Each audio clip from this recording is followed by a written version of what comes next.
Hi everyone, we're going to start in about 2 minutes time. We'll just give everyone a couple of minutes to log on and join. We'll talk soon.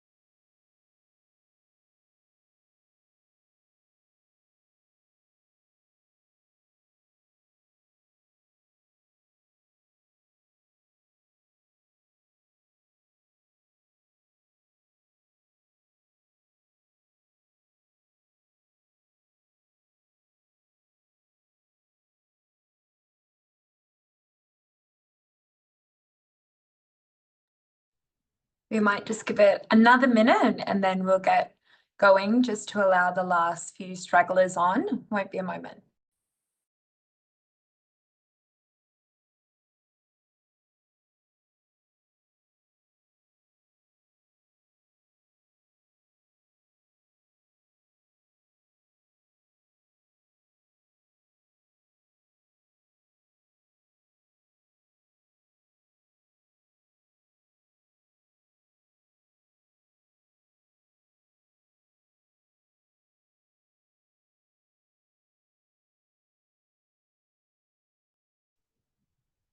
Alrighty, we're going to get started. So good evening and welcome to tonight's Ready, Set, Baby webinar.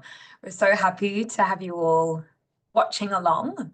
In the spirit of reconciliation, Monash IVF would like to acknowledge the traditional custodians of country throughout Australia and their connections to land, sea and community.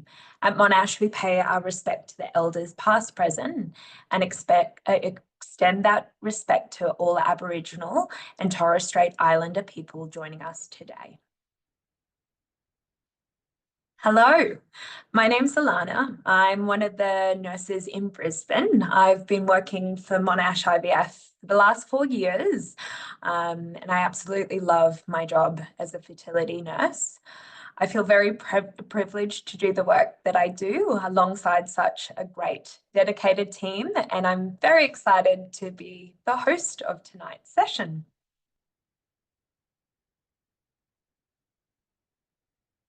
So, about Monash IVF. At Monash, we're committed to empowering the next generation of parents on their journey to parenthood. We are here for all people at all stages within their fertility journey.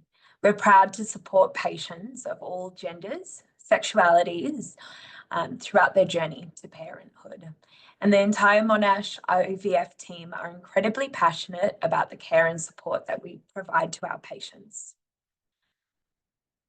So a little bit about Monash. At Monash, we provide world-leading scientific and medical services.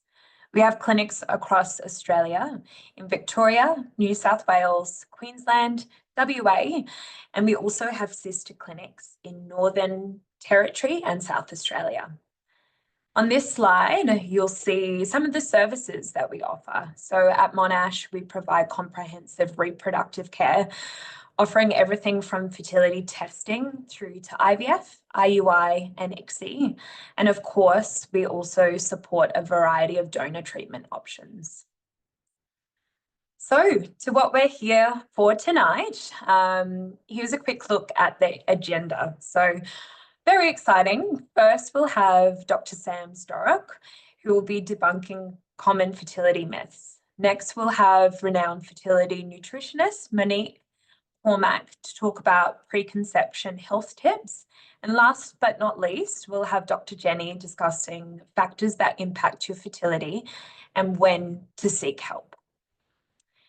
So our specialists will be sticking around tonight until the end of presentations, and they'll be happy to answer questions. So please do submit your questions for the Q&A using the Q&A button, the Q&A button at the bottom of your screen. Now, as much as we will do our best to be answering everyone's questions, we might not get to them all.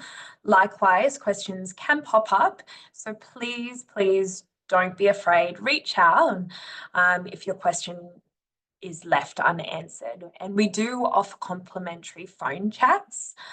So you can scan this QR code and our team can book you in for one of those complimentary nurse chats to discuss the next steps for you as individuals and definitely answer any unanswered questions. Now, whilst we do our best to be affirming, we do want to flag that tonight's webinar may include gendered language or medical terms. We do know that not everyone identifies with these terms and that people may use different terms to describe themselves or their bodies. We're very proud to support our patients here at Monash IVF of all genders and sexualities, and really do want to say that everyone is very welcome in our clinics. And the information tonight provided in this webinar is very much general information and does not replace personalised advice from any of our medical professionals. So our first speaker this evening will be Dr. Sam, and Dr. Sam Storick is a Melbourne-based fertility specialist and gynecologist. He's dedicated to providing personalised care for his patients. He's committed to supporting his patients throughout their fertility journey with compassion and tailored care. Tonight, Sam will be debunking common fertility myths and misconceptions. Our second speaker tonight will be Monique Cormack. Monique is a fertility nutritionist and a mother of IVF twins, as well as another little bubby naturally conceived. Monique's very determined to educate, empower, and simplify the fertility journey for others, and especially when it comes to supplements and that crazy world behind the supplements. Monique's session will be discussing her preconception nutrition tips. Lastly, we're going to hear from Dr. Jenny Cook. Jenny has over 20 years of experience in gynecology and fertility. She's a highly regarded expert within the IVF field, and Jenny consults from Monash IVF in Bondi Junction, where she's recently been appointed the clinical director. In our last session tonight, Jenny will be discussing factors that impact fertility and when it's best to seek help. So now I'm going to pass the baton to Sam to please start our session for this evening. Thanks for joining us, Sam. Thank you so much for having me, Alana. And I just want to reiterate what you've said and thank everyone for coming along this evening. Look, the first topic is as described there. We're going to debunk some fertility myths, and it's hopefully going to be a bit of an interactive part of the session. They'll hopefully get some of these fertility juices flowing. So we're going to begin with a true or false question. Women are born with all the eggs they will ever have. Is this true or false?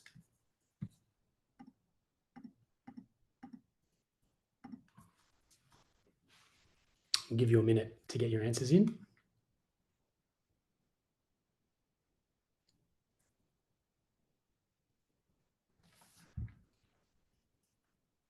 Fantastic. So 89% of you answered true to this statement, and of course it is true. The eggs in each ovary are made well before you're even born, usually maximizing in utero at around 20 weeks gestation. And when you're born, you usually have an egg supply of about 1 to 2 million eggs. And by the time of your first period, there's about 400,000 eggs left. And unfortunately, as we know, this number does steadily decline with age. And we do see an increase in this decline as we cross 30 and 35 and head towards 40 years of age.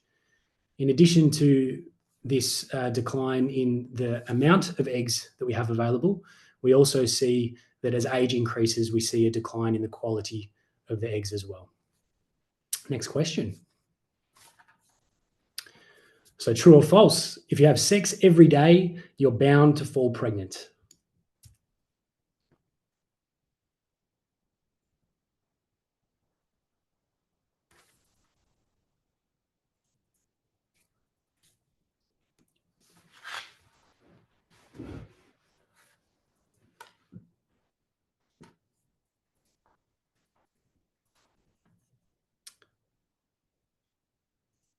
So 96% of you answered false for this question, and that is correct.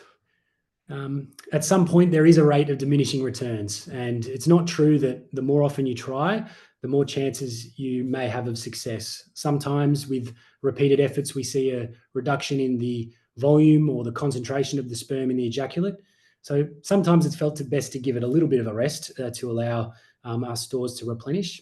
That being said, it's probably best to focus your efforts around the fertile window, as this around ovulation and the fertile window, as this is really our only time that we're able to achieve conception. And at this stage, every day or two is probably not going to be harmful at all.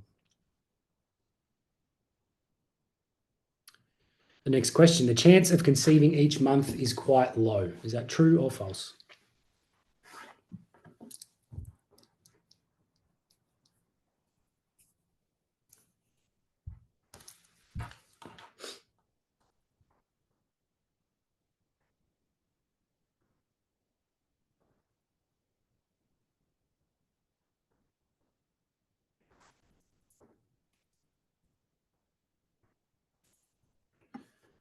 So this, unfortunately, is quite true.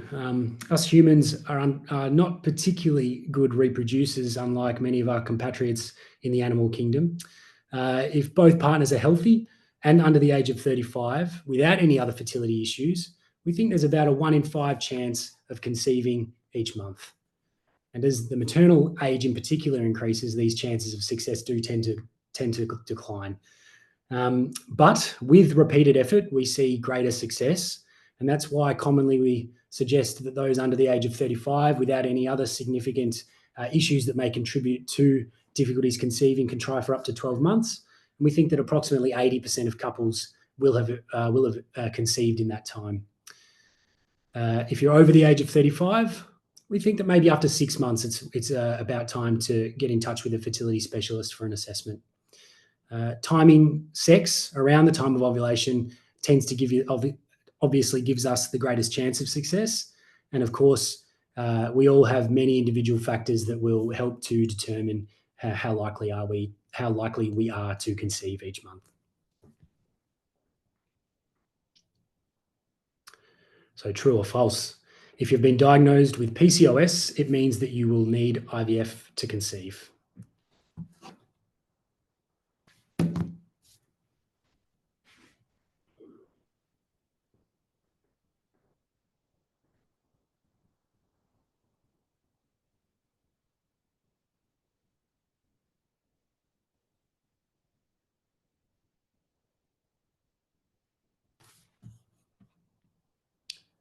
Yeah, thankfully, this is false.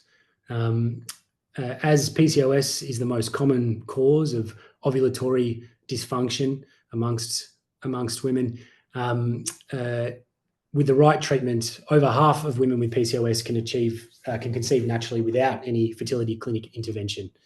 And it tends to affect people differently, but commonly we see patients with PCOS experiencing irregular periods, which may indicate that lack of regular ovulation, as well as associations with being overweight and obesity and other metabolic problems such as diabetes.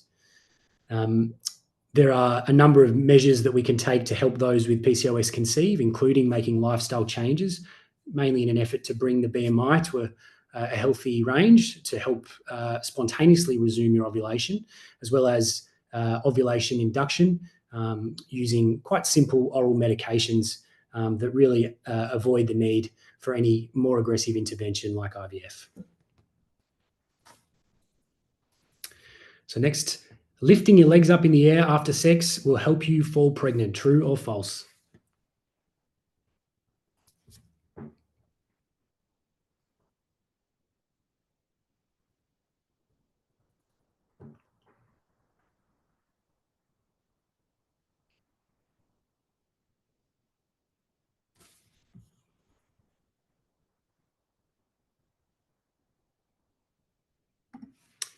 So, we're ready for the next slide. This, of course, is false. There's definitely no evidence to suggest that that particular position helps with conceiving. It's definitely not harmful. And if you find it comfortable, I think go for your life. But sperm, they're designed to get where they need to go. And so there's no need for any crazy downward dog poses like that photo in order to help it along its way.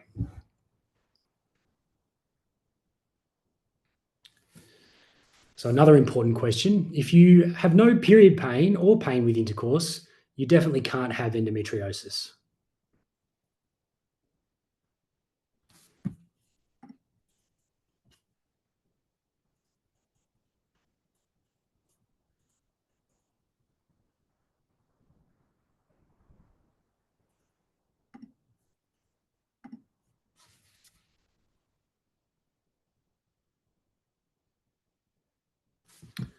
Yeah, so of course we know this to be false. The symptoms of endometriosis can vary incredibly widely between women. While common symptoms that people experience are painful periods and pain during intercourse, many women who have endometriosis really have no symptoms at all. And the main symptom that they experience is their difficulties conceiving. And this is the time at which we reach the diagnosis. In addition to this, the severity of endometriosis does not necessarily go in hand with the extent of the symptoms. So severe endometriosis, either on ultrasound or at the time of a laparoscopy, may occur in women with very minimal symptoms.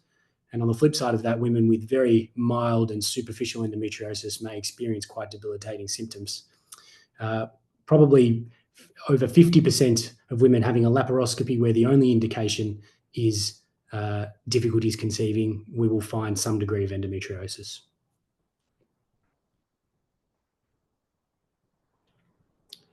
So another question, approximately 1 in 4 pregnancies end in a loss. True or false?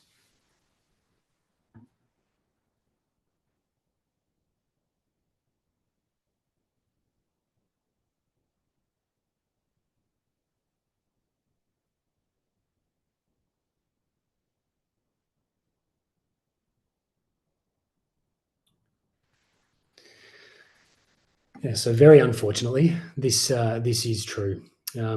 Miscarriage is the most common complication of early pregnancy, and clearly the loss of any pregnancy may be considerably emotionally distressing and traumatic. There is a lot of support around, and 24/7 support groups, SANS Australia, are a great resource that are available to our patients who unfortunately suffer pregnancy loss. Following 2 pregnancy losses, we generally consider this to be recurrent pregnancy loss.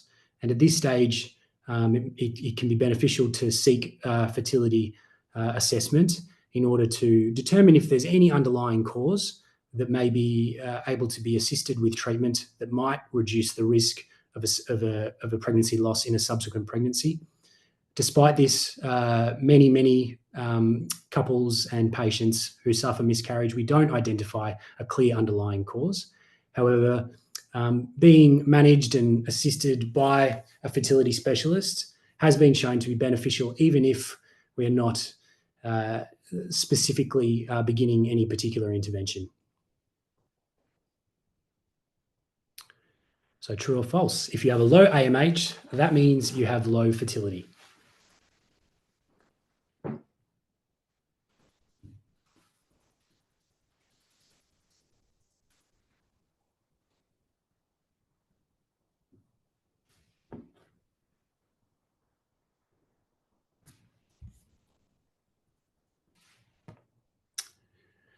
So this is the most evenly split answers we've seen so far. 59% of your respondents selected false. And this is false. The AMH test is not a measure of fertility.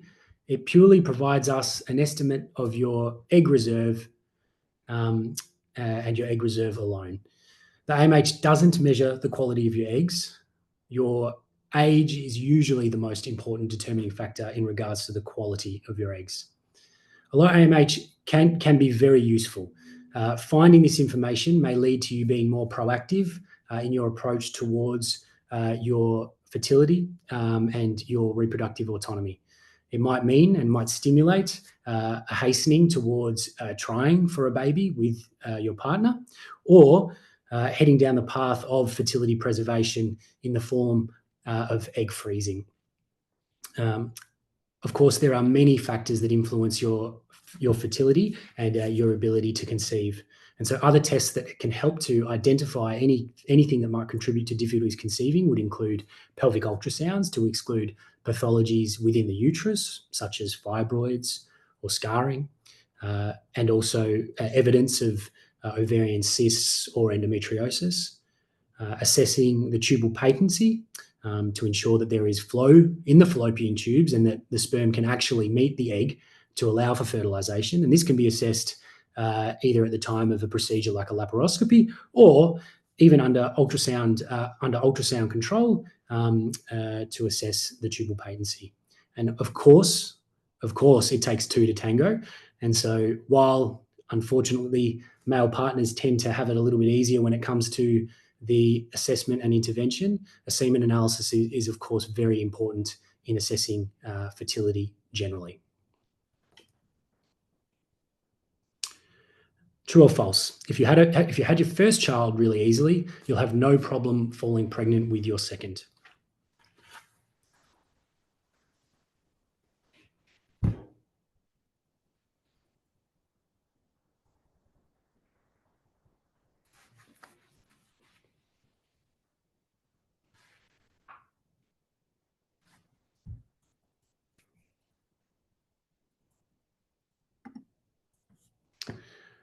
So this is also false. And we define this difficulty in conceiving or carrying a pregnancy following a baby to be secondary infertility. And it is quite common. Just like primary infertility, we would recommend seeking assistance after 12 months if you're under the age of 35 and after 6 months if you're over the age of 35. In addition to this, you might seek sooner review if you had any particular complications during your pregnancy or your birth, as these can impact on your fertility and the ability to conceive again in the future. And it's important, particularly if this is thought, to go and be assessed thoroughly. Of course, with the passage of time, a second pregnancy is usually after a first pregnancy. And so in general, you will be older, which, as we've discussed previously, can have a significant effect on our abilities to conceive. So that's the end of my part of the talk. Thank you so much for coming along. If you're in Victoria, I consult mainly in Brighton, but also at our Cremorne Full Service Centre with Monash IVF. I'd be more than happy to see you if you had any more questions. And thanks so much for your time.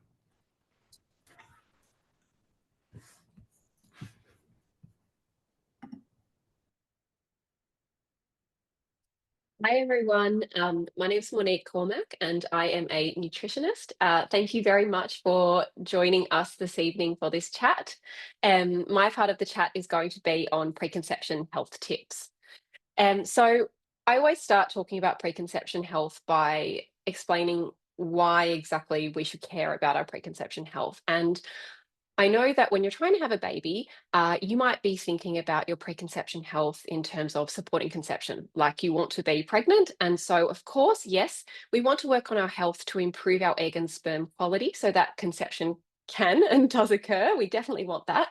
But you also need to think of it in terms of a long-term investment as well. And I think this is the really amazing thing about working on your health is that you can also address some risk factors that are associated with pregnancy complications. So, for example, preeclampsia, which is a blood pressure associated disorder that can occur in pregnancy. There are actually some nutrition strategies which research suggests may reduce your risk of having this develop.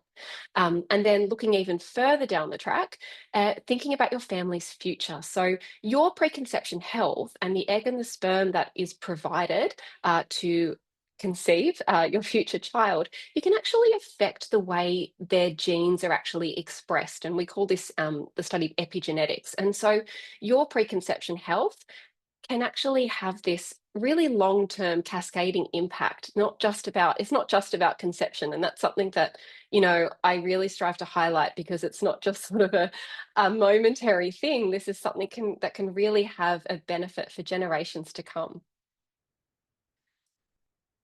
So a lot of people I meet often say, well, does it really make a difference? Because, so and so got pregnant and, they did X, Y, and Z and they didn't care about this and that.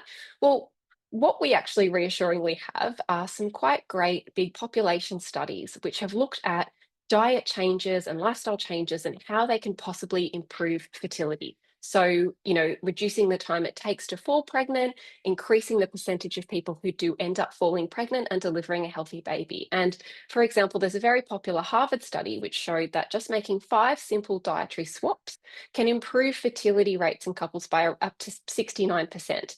And if you're somebody, as Dr. Sam was mentioning in his Q&A just then, if a lot of people struggle with regular ovulation, if you're not ovulating regularly, then dietary changes may improve fertility and help you ovulate more frequently by up to 80%. So it's actually quite an impressive impact that your preconception health can have.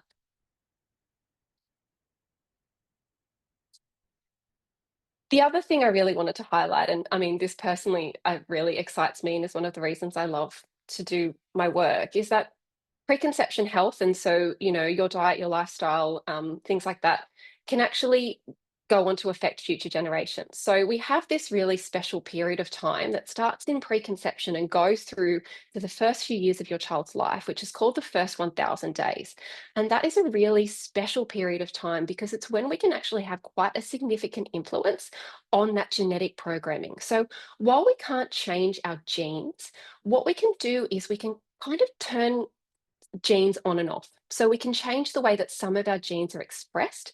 And we know that some of these epigenetic changes can have environmental influences. So your diet and your lifestyle exposures can help these genes be switched on and off. And we want to do that in a really positive way.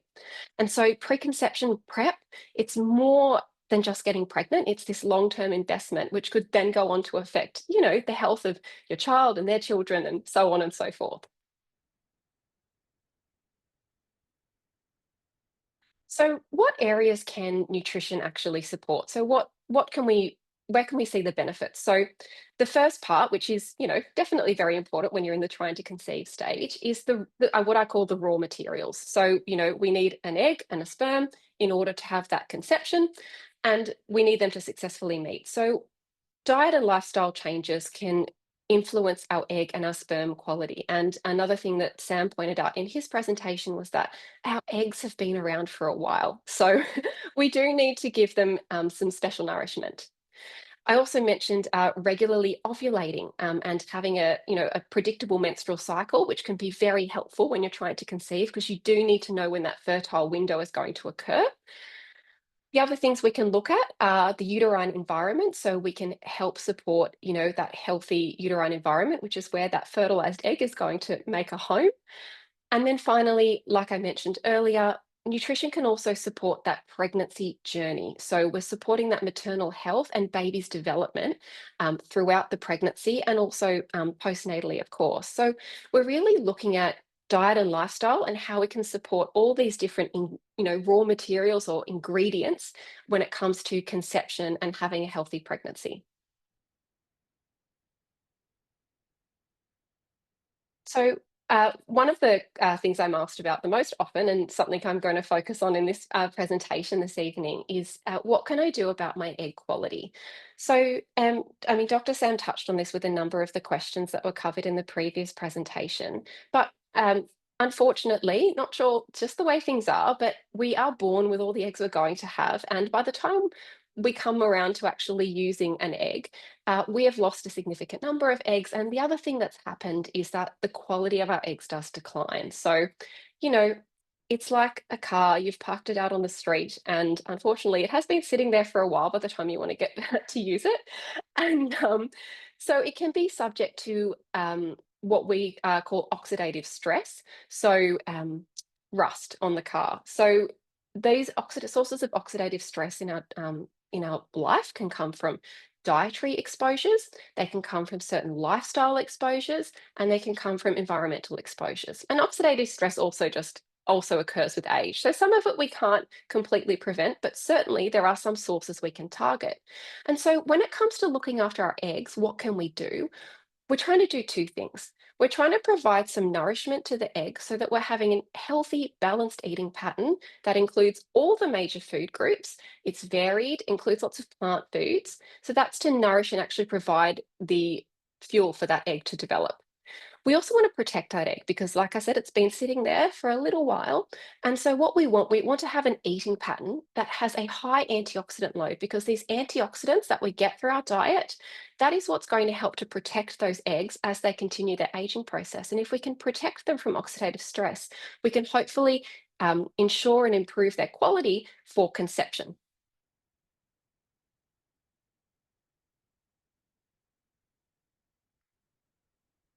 So I wanted to talk about the nourishment part first, and having that general, broad, balanced, includes all the major food groups diet. You might be sitting there going, okay, well, what does that mean? So I find it most easy to explain a dietary pattern by referring to one that you might have commonly heard of, and which the evidence suggests is actually very supportive of both female and male fertility outcomes. And so the way I describe the dietary pattern is typically to use the phrase a Mediterranean style diet. Now, this does not mean Mediterranean cuisine. It is more a way of looking at the food groups and grouping them and the frequency of how often you would have certain foods. So a Mediterranean style dietary pattern really focuses on your daily plentiful intake of your plant foods. So you've got your fruit and veg, which most people think about, but you've also got things like beans, lentils and chickpeas, nuts, seeds, herbs and spices, extra virgin olive oil. So all those other plant foods. So they're eaten in abundance. You have relatively frequently fish and seafood. So that's actually quite a significant component, around twice a week. Moderate consumption of things like your chicken and turkey, so your poultry, eggs, and then your dairy products like cheese and yogurt and milk. So they'd be eaten a few times a week, daily to weekly. The least often, which I feel like is probably not super surprising, would be like your treat foods. And also red meat is not eaten super frequently in this dietary pattern. So that actually for some people can be a little bit confronting, because you may have had this typical sort of meat and veg approach to eating where red meat is more frequent.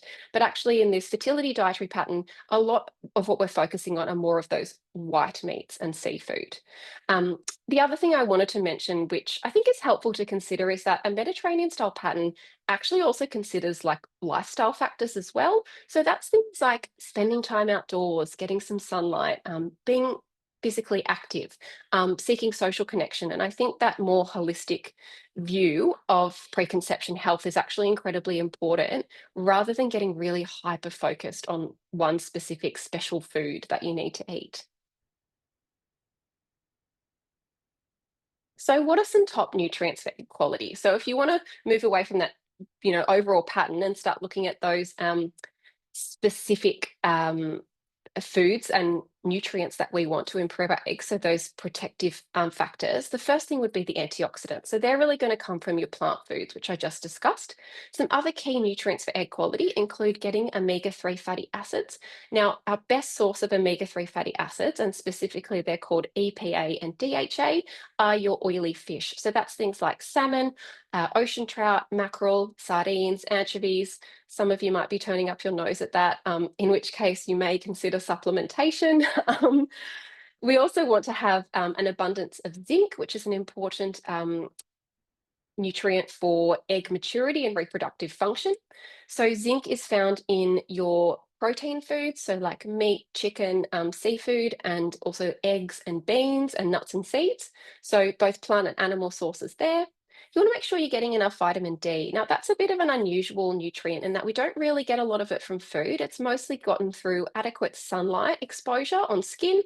And if vitamin D levels are inadequate, we actually often use supplementation to remedy vitamin D levels, because it's actually not found in very many foods.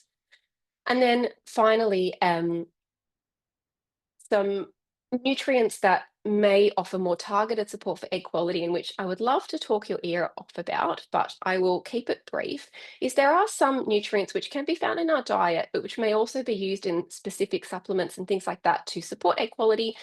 Popular at the moment are, and I think probably the best evidence base would be something like a coenzyme Q10, and nicotinamide riboside is also something that's becoming quite popular in the egg quality space.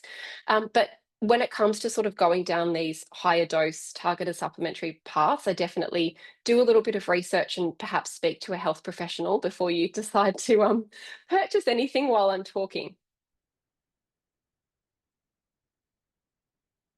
So, another thing that we can really work on when in that trying to conceive phase with our diet and lifestyle and optimizing our health is looking at supporting the menstrual cycle. Now, I know I shared that impressive statistics a few slides ago about how making a few simple dietary changes is going to improve your fertility and, help you ovulate regularly. You might be sitting there going, thank you, you didn't actually share what any of those were. So, the changes that we want to make to sort of support that more regular ovulation, and these are taken from the study that the statistics were coming from, um, were to do a couple of the following things, or all of them, would be to firstly focus on eating lower glycemic index and higher fiber meals. So that's really focusing on things like whole grains, beans, legumes, and vegetables. Make sure you're getting enough iron. So you can speak to your doctor if you're worried about your iron levels, but making sure you're getting enough iron from both animal sources, so that's like your meat and fish, and also plant sources like leafy green vegetables and beans and tofu. Speaking of plants, eating plant protein and even just swapping a tiny bit of your animal proteins for a plant protein has been associated with a positive impact on fertility and regular ovulation. So, plant proteins are things like beans, nuts, seeds, and soy products like tofu or tempeh. We also want to make sure we're prioritizing the healthier fat sources. So these are our unsaturated fats, not our saturated fats, which are unfortunately found in very delicious things, I admit. But we really want to be focusing on those healthy fat sources, which include things like extra virgin olive oil, avocados, oily fish, and your nuts and your seeds. If you eat dairy, good news, including dairy, particularly full fat dairy like milk, yogurt, and cheese, has been associated with a positive impact. And also, please remember to take your prenatal multivitamin because multivitamin use was also associated with a lower risk of having issues with ovulation. Now, moving on to the other half, because it definitely is 50% of that reproductive conception equation, looking at nutrition for sperm quality. So, sperm have a slightly different production timeline, but it is worth noting that sperm quality does eventually decline with age as well. And another thing to think about with sperm is that they are very tiny little cells and they have a reasonably long way to travel and a pretty big job to do. And they're actually quite prone to oxidative stress. And even though we don't have all the sperm we're going to have from birth and it's sort of constantly manufactured, they are still really prone to oxidative stress. They take about 74 days to develop. So during those months before conception, you really want to work on your sperm quality because if you don't, you can have reduced sperm function. This can cause DNA damage. Remember, 50% of that genetic material is on the inside there.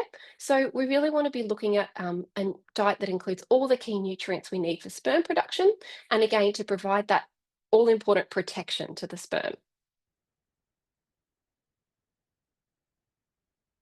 So I did also already go over the Mediterranean dietary pattern, so I won't do that one again, but I'll talk about some key nutrients you can focus on for sperm quality. So looking at really colourful produce is important for sperm quality, so particularly things containing vitamin C and E. So your really colourful produce, so you'd have like your green, your spinach, you might have red, you might have capsicum tomatoes, you might have orange, sweet potato or carrots, but really having that diversity in colour is important. Your omega-3 fats, again, are incredibly important, and also another overlap with female fertility is zinc. Men actually have very high zinc requirements, double the requirements of an egg producer. So a sperm producer needs a lot of zinc. And then one specific food where they've actually had very specific studies for male fertility and sperm quality is actually including nuts in your diet, which I mean, there are so many nuts jokes that we could make here. But actually having a handful of mixed nuts daily has been associated with like significant improvements in a number of sperm parameters like sperm motility, so how they're moving, and sperm morphology, so the shape of the sperm. And then again, just touching on a couple of key nutrients which you can get from your diet, but which may also be recommended or advised that you take as a supplement. So some nutrients that are important for sperm quality include coenzyme Q10, folate, and selenium. So I often also get the question, what should we try to avoid then? Because I just want to know what I have to cut out. So I've gone over what we should have more of in this presentation. I feel like most of the things we should have less of, I hope it's not rocket science, but I think worth a reminder. So these are both damaging to egg and sperm quality, and we really want to do, minimize them as much as we can. So we've got alcohol and smoking, which is probably a no-brainer. I also was talking about the types of fats that we're having. So really prioritizing those unsaturated fats that I mentioned and reducing the trans fats or excess sources of saturated fats in your diet. So we're talking about like fried foods, pastries, cakes and biscuits, fattier cuts of meat and those sorts of things, which would have a high concentration of saturated fat. Want to minimize sugar sweetened soft drinks or sodas. There's actually some really interesting research looking at that and the negative impact that has on fertility. You want to be reducing your processed meats. So that's like your bacon, salami, pastrami, your hams, your processed meats, and overall just highly processed foods. So obviously to increase the positive foods, you do have to decrease the highly processed foods. So hopefully that's sort of like a natural swing towards more of those foods we want to be including for fertility. I thought I would answer just this question now because I always get it and it's just a fun and easy one, which is, can I have a coffee if I'm trying to conceive? Because I feel like this is something that tends to get thrown away quickly. You actually can have a coffee if you're trying to conceive. So I think for the egg provider for females, there's a concern that you can't have coffee when you're trying to conceive. The limit is around 200 milligrams of caffeine, which is, you could easily have one coffee, or if they were particularly weak coffees, you could even squeeze in two, as long as you were not having a lot of other sources of caffeine. So I wouldn't sort of go nil on the coffee unless it's something that really bothers you. It's probably not something you need to worry too much over in that trying to conceive phase. So the key takeaways for fertility health from this presentation would be a Mediterranean style dietary pattern is a really solid foundation when it comes to eating for fertility. And I definitely wouldn't recommend anything overly, I'm not a fan of overly restrictive diets, and there are so many fads, and I know it's really difficult not to get sucked in, but really the evidence is for that broader, more diverse dietary pattern. We really want to be focusing on those antioxidants. So think about what you can add in to improve egg and sperm quality. And really, most of us could do with looking at how many different plant foods we're eating and the quantity. So looking at upping that diversity and the quantity of plants that we're having.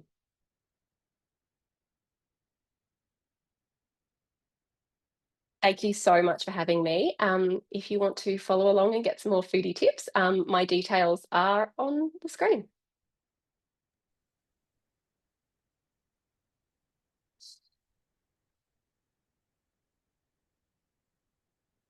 Hi, everyone, and thank you for joining me tonight. I'm Dr. Jenny Cook, and I don't know if you can see this little person here. This is Cookie. That's my little dog, and he set himself up next to me. And tonight he's eating an emu. So I'm going to be talking about factors affecting fertility. Look, essentially, the primary one that affects fertility is age. We know that age has a significant, as women age, it has a significant negative impact on their egg quality. Also, so we know that fertility for women drops after the age of 35, and for men, as I'll cover later on, it drops after the age of 45. Lifestyle is important, and I ask everyone about smoking, alcohol, vaping is unfortunately becoming more common. And the most important advice that I give women is to stop smoking, stop vaping, and really cut back on alcohol. In fact, we would say that there's no safe amount during pregnancy. We would prefer that they don't have any alcohol at all, and recreational drugs. Genetics have a very important part to play in determining fertility. If a woman's mother went through a premature ovarian failure, so her period stopped before the age of 40, she's at risk for that happening. And of course, there are certain fertility conditions. And the one that I am passionate about treating is endometriosis, and we will cover that later on. So to have a pregnancy, what do we need?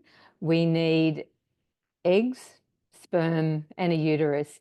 And the reason we've got this slide in there is that at Monash IVF, I as part of the Monash IVF group, I know that I can offer anything to anyone, in the sense of if two women come in and they need sperm, we've got an excellent donor sperm program. If a single woman comes in and she's had failed fertility treatment, she might be 45, we can talk about donor eggs. I would see women who have already had a hysterectomy, and I'm in the state of New South Wales. We can take them through surrogacy. There's a process that we would involve there. So that's the question that we pose. What do you need and what do you have? We can offer donor eggs, donor sperm. We can assist with surrogacy, and also we have a donor embryo program. How would someone how would someone think that they might have potential fertility issues? This might be suggested by a previous difficulty falling pregnant, previous pregnancies. As I've said, age. Women's fertility would drop after the age of 35. I take a detailed history on it, the menstrual cycle, asking women about the regularity of their periods, whether they get any pain with their periods, pain with sex, pain when they ovulate, suggestive of endometriosis, whether the bleeding is heavy, suggestive of a fibroid or an endometrial polyp in the cavity. If the periods are irregular, that may be suggestive of polycystic ovaries. I would ask about a history of previous sexually transmitted diseases, which the common ones would obviously be chlamydia and gonorrhea, and that can result in tubal damage. For men, a history of undescended testes, orchitis, viral orchitis, trauma as a boy, or testicular torsion can result in a significant, can have a significant negative impact on sperm production. Also, the medical history may be suggestive of this. There would be some autoimmune conditions, medical conditions that are going to impact fertility. As I've alluded to before, genetics can have a role to play. And we would also see people who are taking gender affirming hormones or who've had surgery. We would, these people may come to us beforehand to talk about fertility preservation, whether that might be egg freezing or sperm freezing. This is a graph just showing the impact of age on egg quality. And this is a graph you can see on the x-axis showing the maternal age. So this is, when I say egg collection, we're referring to an IVF egg collection. And on the y-axis, the embryos that have resulted from the egg collection have been genetically screened. And you can see that not only the number of embryos will decline from a woman who's 30 up to the age of 44, but also a woman at the age of 44 is making fewer embryos, and just over 10% of those are going to be euploid or chromosomally normal. Roughly, the term pregnancy rate for a woman after the age of 43 is 5%, and after the age of 44, using her own eggs is about 1%. So that's a significant decline. That really brings out that concept of the reduction in egg quality with age. And as I've said before, sperm quality declines for men. The risk of miscarriage for men would increase when a male is over the age of 45. And in fact, on our donor program, we would use men up to the age of 38. And there's risks of schizophrenia after the age of 50. So that would be something that we carefully counsel people about. What are some of the fertility conditions impacting the eggs in the uterus? So I've just listed a couple here. Firstly, polycystic ovaries is a condition that women can be born with. it has a negative impact on the quality and timing of ovulation. So the most common presentation would be irregular periods. So if a woman has irregular periods, that is a reason to seek help earlier. Blocked or damaged fallopian tubes, that would most commonly result following a previous infection, as I've said, an STD. It will also result from endometriosis. There are certain tests that we can do to assess whether the tubes are patent.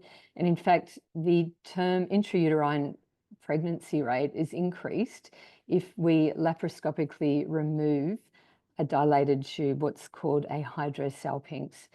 And finally, endometriosis is a very common condition. It's, strictly speaking, when the lining of the uterus, the endometrium, is found outside the uterus. Adenomyosis refers to when the lining of the uterus, the endometrium, grows through the muscle wall, and it results in just a very bulky, inflamed uterus. The gold standard for diagnosing and treating endometriosis is a laparoscopy. The vast majority of women I see with endometriosis have a completely normal ultrasound, and many of them don't have any pain. I think, as Sam Starrick was talking about before, their presenting feature is that they can't get pregnant. And it is known that a definitive excision of endometriosis, a wide local excision to remove all abnormal tissue, will have a positive impact on fertility and also on pain.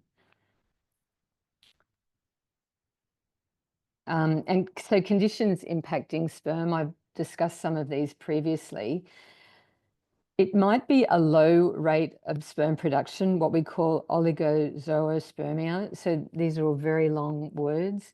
Absent sperm, azoospermia, that would be most commonly due to a genetic abnormality. It may also be due to absent VAS, which can result from cystic fibrosis or being a carrier of the cystic fibrosis mutation. Clearly, surgery, a vasectomy, will result in azoospermia. If a man comes in and we pick up an abnormality on the spermatogenesis, the first thing is I go through the lifestyle, look for any reason on the history. I repeat the test. I talk to him about the importance of antioxidants, Menavit, coenzyme Q10, and in fact, nuts, especially a handful of walnuts per day. But if the count doesn't go up, I would do investigations, including looking at the Y chromosome, any Y chromosome deletion studies, looking at FSH, LH, and testosterone for testicular failure, and a testicular ultrasound looking for a varicocele, which can be quite treatable, and perhaps testicular cysts, and I've picked up the occasional testicular cancer as well. So when should you seek help? Under the age of 35, if you've been trying for 12 months, but I would in fact say after you've been trying for 6 months, it's time to go and see someone just to have investigations, to look to see if, make an informed decision whether you'll continue or whether it's time to start talking about some sort of fertility treatment. Over the age of 35, if you've been trying for 6 months, but please remember that everyone is different. If you believe that there might be any underlying issues, if you have irregular cycles, if you have significant pain and are concerned about endometriosis, of course, seek advice earlier. And a fertility health assessment is something that I encourage women to have, and it's something that's offered by Monash IVF. It can be done by your GP or by a fertility specialist. It is important for anyone who, like we say, the egg provider or the sperm provider, or if you're looking at carrying a pregnancy. The tests for a woman would include a hormonal profile, including AMH, which is a measure of ovarian reserve. I check thyroid, I check prolactin, I do all the routine antenatal screening, such as looking for immunity to rubella and chickenpox, a detailed pelvic ultrasound to look at ovarian reserve, to look at the number of follicles in both ovaries, to look for cysts, to look to see the ovaries move normally, and to look inside the uterus for any polyps or fibroids. And for men, the most important thing is obviously a semen analysis. I think I've actually gone through a lot of this. In the history, I take a general history, past medical history. I ask about any conditions that they have or regular medications. Most importantly, I ask about smoking, alcohol consumption, recreational drugs. I also ask about the amount of exercise that a woman does. So we know that when a woman does more than 3 sessions of aerobic exercise per week, that can have a negative impact on ovarian function. And the extreme example I always use is an Olympic marathon runner who is running for many hours a day and does so for many years. These women won't be getting periods. They've got something that we call hypothalamic amenorrhea. So their ovaries are completely shut down. I would certainly see women where all I say to them is, you're going to have to stop exercising, and they get pregnant within a short period of time. I ask them, women, about their past fertility history, a physical examination, making sure they've got an up-to-date pap smear. In some situations, the men may require a testicular examination. I talked about the investigations that I would run, both hormonal profile and a detailed pelvic ultrasound. The other investigation that can be quite useful is something called a hycosi, or a tubal flush, to determine if both tubes are patent. That is known to have a positive impact on fertility, and that it's known to flush out mucus plugs. So women can often get pregnant just by having what we call a tubal flush or a hycosi. And then I would see women later on with the results, to go through the results and to talk about whether they require any further investigations, such as a laparoscopy looking inside the pelvis, a hysteroscopy looking inside the uterus, and whether ongoing fertility treatment is warranted, and if we should be planning that.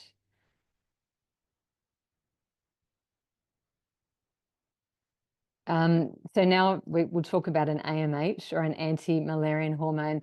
An AMH is not the new black of fertility. It's not a standalone test. I always say it's important and it's got value, but I always say that it paints part of the picture of a woman's fertility. It certainly doesn't tell you whether you can fall pregnant or not. Fertility is linked to a woman's age. So a woman in her 20s with a low anti-Müllerian hormone for her age will fall pregnant, but a woman in her 40s with a low ovarian reserve, or AMH, is less likely to fall pregnant. A low AMH brings out a group of women who may experience problems falling pregnant. It may take longer to fall pregnant, and there would be more women in that group who will ultimately require some sort of fertility assistance. An AMH, as I've listed there, is also a critical part of determining IVF, the choice of IVF medications, or the dose as well. So whether they're going to be a poor responder because they've got a low AMH, or a high responder when the AMH is high because they may have a component of what we call polycystic ovaries. Cookie's just trying to help me. Okay, next slide.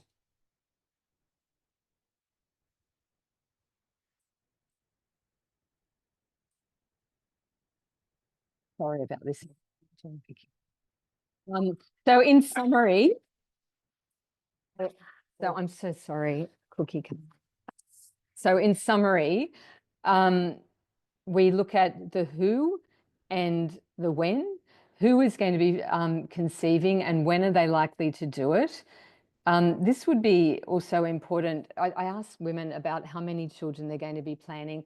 I take a detailed history. We do a range of investigations to diagnose the issue and to plan treatment, what sort of treatment that might be.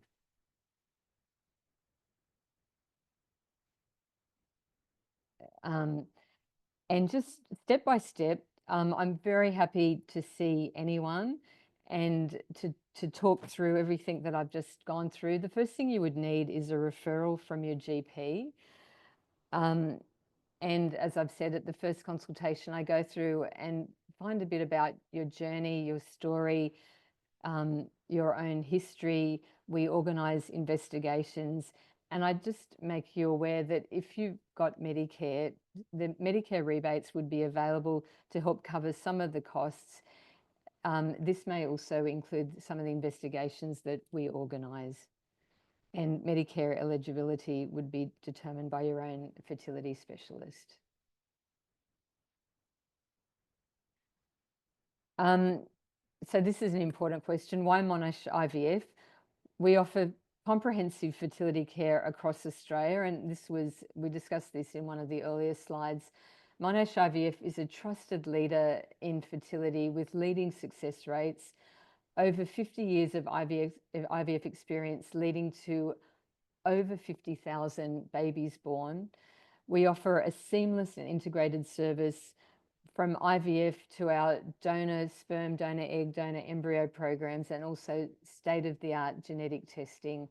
And I would say the best-in-class facilities. I can tell you the team that I work with, they're fantastic. They are very caring.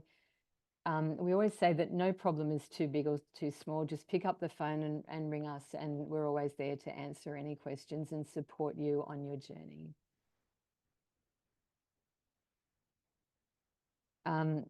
So finally, thank you for listening. I would love to see you. I consult out of Bondi Junction, and we've got the QR code there. Thank you, Dr. Jenny, and thank you to our two other speakers. It's been an awesome session. And now the very exciting part, we're going to be answering some of your questions. So thank you so much for typing these through. We've got quite a lot of questions, but I'm going to try and give the love to each of our wonderful speakers. Sam, our first question is going to go to you, please.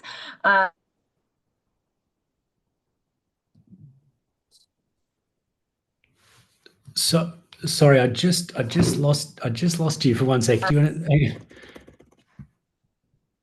So the question is about IVF and whether it depletes your egg reserve. So if you do IVF, does that mean that you're cutting into those next cycles of eggs, or what does that mean? Yeah, it's a very, very common question that we get. And I guess it comes up a bit more additionally in the context of discussing fertility preservation with egg freezing. Some people find it a bit counterintuitive that, well, you know, why would you take the eggs out and then leave me with less? And so essentially the answer is no. There is no evidence to show that treatment with ovarian stimulation and egg retrieval reduces your reproductive window or the ability to obtain eggs in the future. As we talked about, the numbers of the actual number of eggs is quite a remarkable number, but only a very small proportion are recruitable at any one stage, and that varies from month to month and cycle to cycle. So no, there is no longer term impact from retrieving and freezing eggs on your overall egg reserve as a total. Awesome. Thank you for answering that. Monique, we're going to pass to you. You have lots of questions for you tonight, but we'll just start with one. So one of the listeners has asked about a vegan or vegetarian diet and that kind of impact in terms of fertility, in your opinion. Look, there is nothing wrong with following a vegan or vegetarian diet, and certainly people have many reasons for following them. Does it enhance or, have a detrimental impact on fertility? It really depends on actually what you're eating. So vegetarian and vegan diets are just saying that you don't eat foods of animal origin. It you can still eat highly processed foods. You could still be having a lot of sugar sweetened beverages. You might be still drinking alcohol. So, what constitutes a vegetarian or vegan diet can really vary. I guess some of the positives to think about on those diets is that you would hope that there's a significant intake of plant foods, and that's really important for those, antioxidants. Some of the risks, I guess, with a more plant-focused diet when you're not having any foods of animal origin is that we would worry a little bit about some nutritional deficiencies, which are just a higher risk because there are some nutrients that are more concentrated in animal foods of animal origin. So, for example, vitamin B12 is only found in foods of animal origin. So we'd be wanting to make sure that assess your B12 status and potentially advise you on appropriate supplementation if you weren't having any sources of B12 in your diet. Other risks are things like, for example, dietary iron or iodine can be a little bit more difficult to obtain, but with the appropriate, counselling and strategies, it's not an impediment to conception, certainly. Perfect. Thank you for answering that. And I should just say to all of our hosts that please jump in if you agree or disagree as well with any of these answers. Good to get everyone's opinions. But Jenny, we'll pass a question to you now. In terms of that pre-assessment for fertility, is there any assessments performed as part of an egg retrieval process in terms of that pre-assessment there that you'd really want patients to do? I think the question is, if I could pick a couple of investigations, what are the most important ones? The most important one is a detailed pelvic ultrasound scan by a well-respected group to tell me what the antral follicle count is. That is, I think, the standout investigation, if I could have one. And when I say antral follicle count, I mean, so the eggs sit in a follicle that's a tiny little cyst in the ovaries. And I just want to see there's a nice number of follicles across both ovaries. The second investigation would be an AMH as well. I use both the antral follicle count and the AMH to tell a woman about her ovarian reserve and my expectation about the number of eggs that we're going to collect. And Jenny, a few of our listeners have asked in terms of egg quality. Do these tests also show egg quality, or is that a different metric? No, they don't. Egg quality is most closely linked to a woman's age.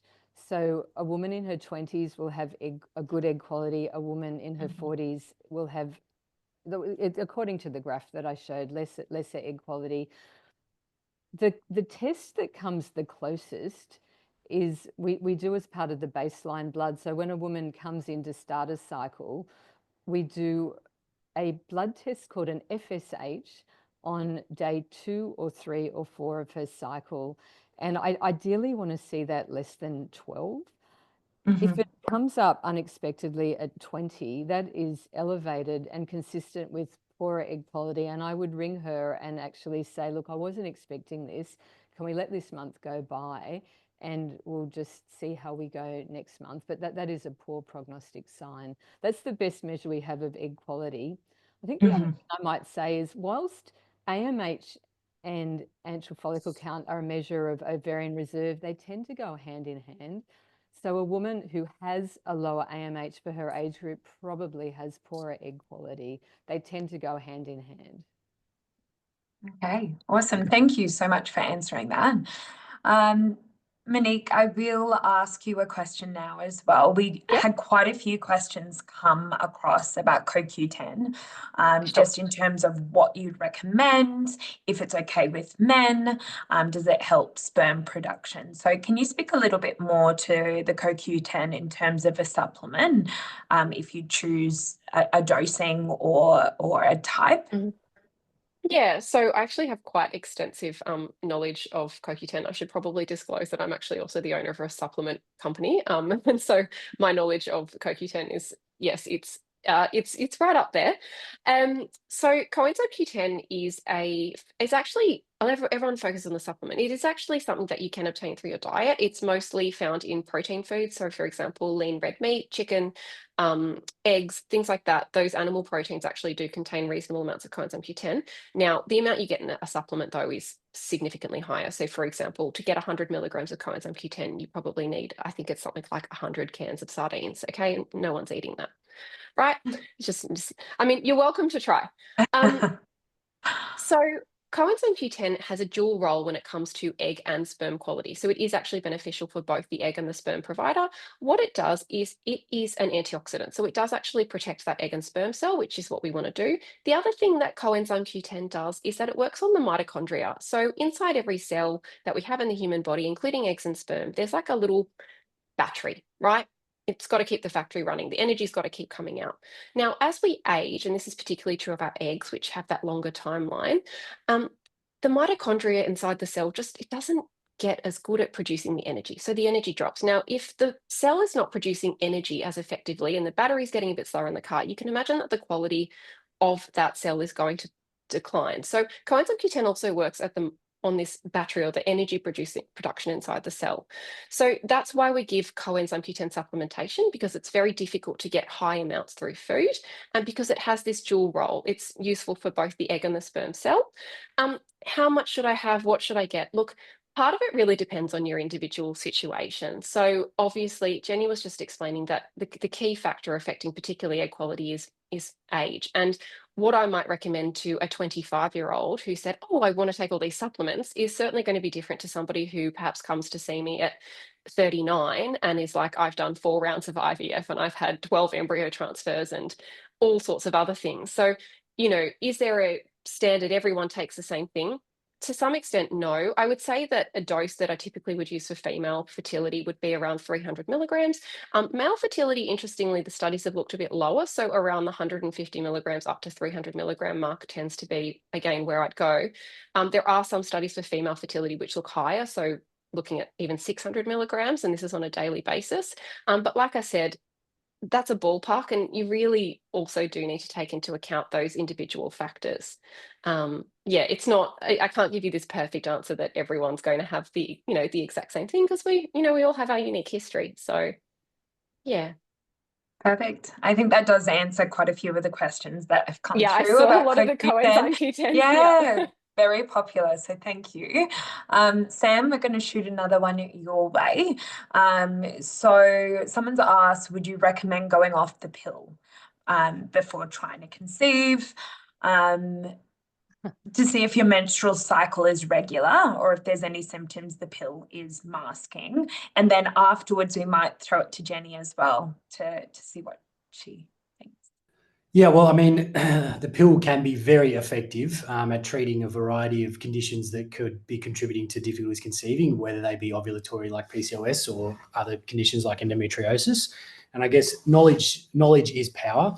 And if we don't understand what's happening, it makes it a little bit more difficult for us to offer advice and to know, to assess the difficulties. But in saying that, a lot of the time couples are on birth control for a variety of, or individuals are on birth control for a variety of different reasons. And obviously they don't exist in a vacuum and able to stop things like that and cause the dysregulation that might occur when you cease hormonal contraception.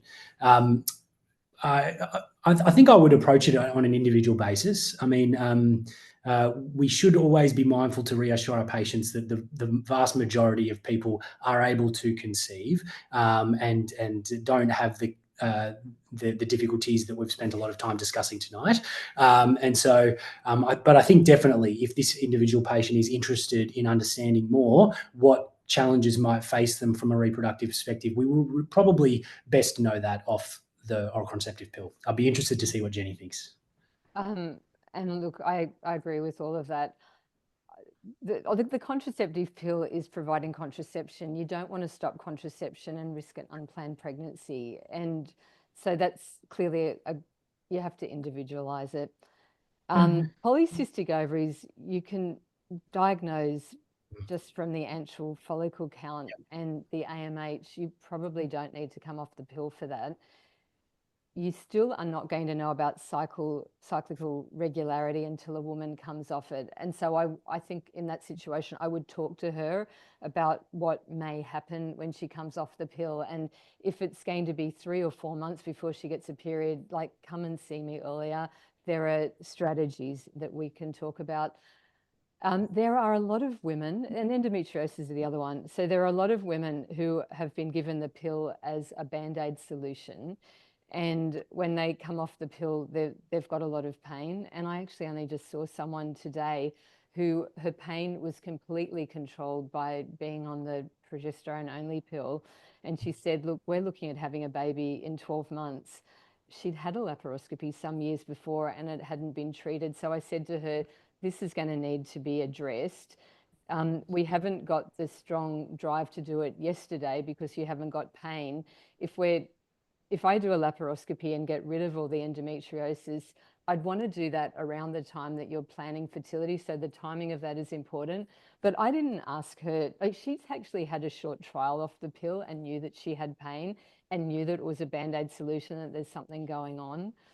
I'm not giving a good answer. I think you have to individualize, and if you're going to tell someone to stop the pill, you just don't want an unplanned pregnancy. I think you have to talk very carefully about that and work out what you're going to achieve by coming off the pill.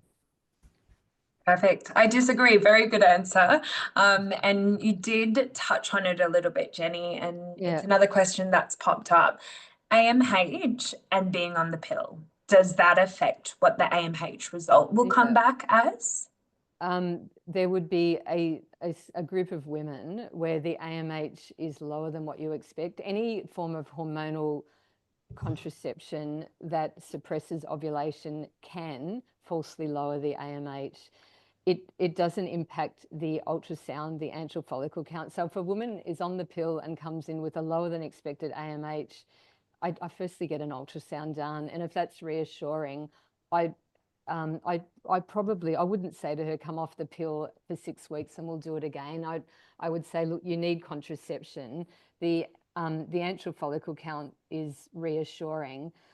I can't ignore the fact that the AMH is lower than what it should be. I'd say to everyone, have a plan for your fertility. Don't have a 3 in front of your age when you're trying to conceive. Don't wait till you've got a 4 in front of your age. Okay. Yeah. Perfect. Thank you. Monique, we're going to pass back to you. I don't know if you've read the questions, but red meat was a bit of a popping off in the chat when you did mention that Mediterranean diet. So I think a lot of the time women are told, you know, red meat is so important with iron deficiency and that sort of thing. So what does it mean in terms of red meat consumption with what you were suggesting? Sorry, I just lost you there. Can you hear me? Yep, all good. So red meat, yeah, look, it's an interesting little niche. I think I want to talk about the iron part first, because I saw that question and I think that there is a real it's actually one of my pet peeves, a real misunderstanding about the contribution of red meat to iron adequacy. So it is correct that red meat is a good source of iron, right? So if you have approximately a 150-gram fillet steak, you might get about 3 to 4 milligrams of iron. That's fantastic. A menstruating female needs about 18 milligrams a day. So you can already see that red meat on its own is not going to make this catastrophically amazing effect on your iron intake, right? So, you know, for example, you can get about 2 milligrams of iron from a piece of salmon. So there are other sources of iron in the diet. It is not the be all and end all. So if you are incredibly low in iron, or somebody has told you that you have iron deficiency, I would suggest perhaps seeking out some further support into how you should probably treat your iron deficiency. And that is actually separate to whether or not you have red meat. So I do find that a lot of women I see in my clinic particularly have said, oh, I've been told to have red meat because I'm iron deficient. I'm telling you, you're going to have to eat a lot of steak if you think you're going to get red meat's going to correct you. So to correct an iron deficiency, you need about 100 to 200 milligrams of iron a day. you just good luck to you. I think I'd rather have the hundreds cans of sardines, to be honest. So it is a lot. So if you're having red meat because you've got an iron deficiency, I think you probably need to address that separately. The other thing with red meat, oh,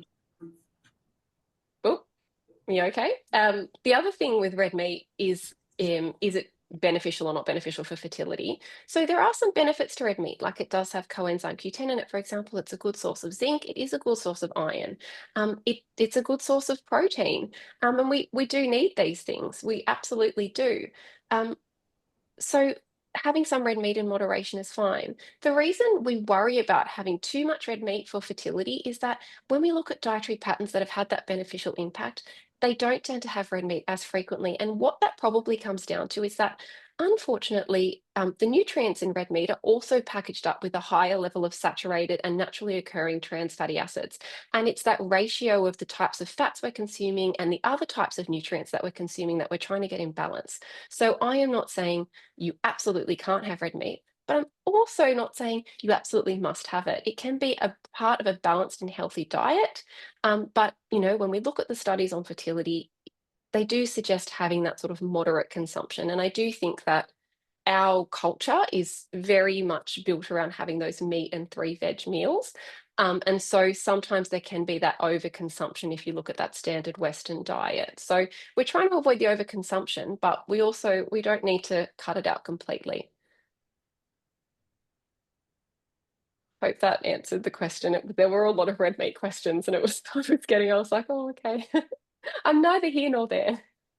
I hope this is working. I'm sorry, I had a bit of tech difficulties, so I hope you can hear me now. Sam, I believe you've been behind the scenes ready for the next question. Are you gonna?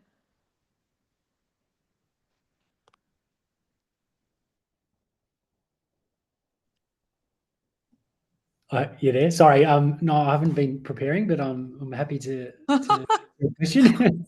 Sorry. Well, why don't I grab one for you, Sam? Bear with me. I apologize. I dropped out. So, Sam, we had someone asking from the questions about male performance anxiety, referencing that it really affected them and their journey to conceive. When do you think it would be appropriate time to seek advice on that? And do you have any advice on that?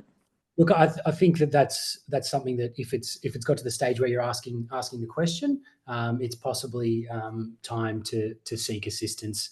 The vast majority of the time, there isn't a significant, obviously depending on the course of events, but there isn't a significant underlying reason that that's occurring. But that is something to consider.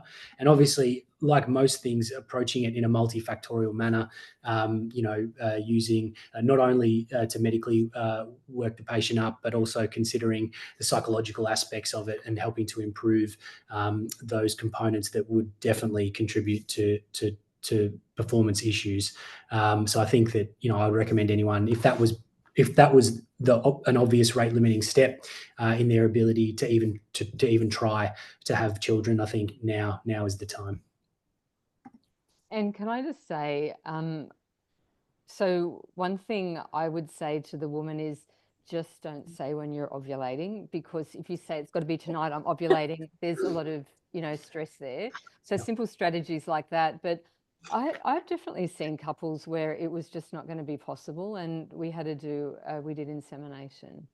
Yeah, exactly. And you can also have frozen sperm, because even that can be anxiety provoking, like you've got to do it now, we've got to have a fresh sample. Well, have a backup as a frozen, just, take the stress out. Perfect. All right. Well, I think we have come to our time with the questions. We had so many come through, so I apologize we weren't able to get to everyone tonight, but I want to say a big thank you to all of our speakers tonight. think it's been a great session and really enjoyed that question and answer time. I think we could keep going for a while, but mindful of the time. So on your screen here, you will have a QR code, and I'd really prompt everyone to please take a little photo of that to book in a nurse chat. You can scan this QR code, and that's available to all of you.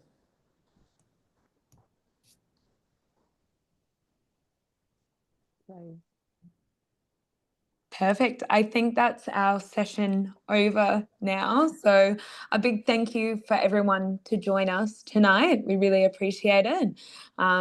As Dr. Jenny said, we're all very, very happy to answer questions.